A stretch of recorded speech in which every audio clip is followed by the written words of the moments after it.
Wir sind die letzte Generation, die die Klimakatastrophe verhindern kann. Seit einigen Monaten wird das Thema des zivilen Ungehorsams um die Aktionen der letzten Generation immer wieder heiß diskutiert. Oft zu heiß. Die Fakten werden gar nicht mehr berücksichtigt und am Ende kommt man auch nicht mehr weiter. Lasst uns auf diesem Kanal ruhig und sachlich miteinander diskutieren.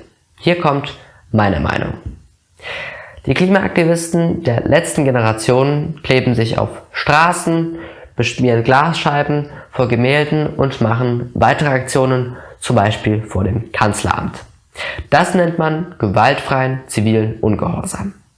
Aktivistinnen nehmen es sogar in Kauf, ins Gefängnis zu kommen, um auf große Probleme aufmerksam zu machen.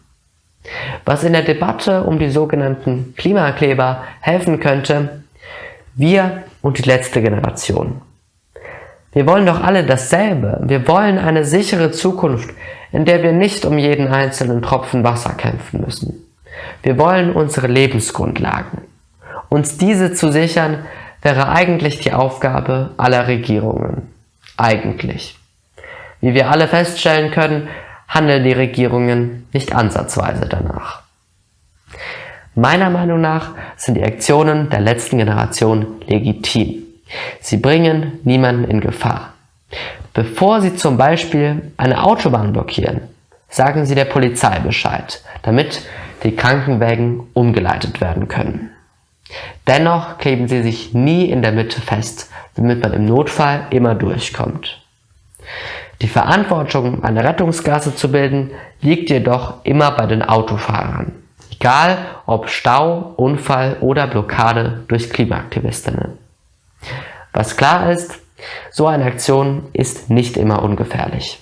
Besonders aber für die Aktivisten selbst, die beschimpft, bespuckt oder sogar körperlich angegriffen werden. Sie lassen das über sich ergehen, weil sie verzweifelt sind.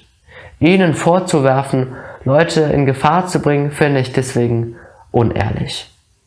Was meiner Meinung nach die viel wichtigere Frage ist: wie viel bringen die Aktionen in der Klimadebatte?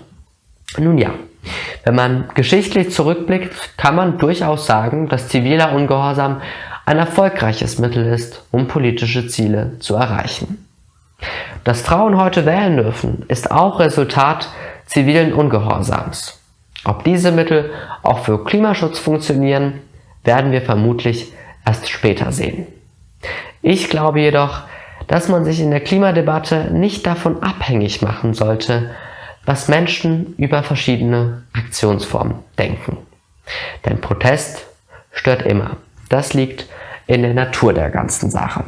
Es ist wichtig, dass die Gesellschaft hinter dem Ziel steht.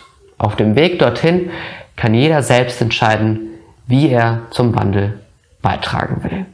Denn kommen tut er so oder so.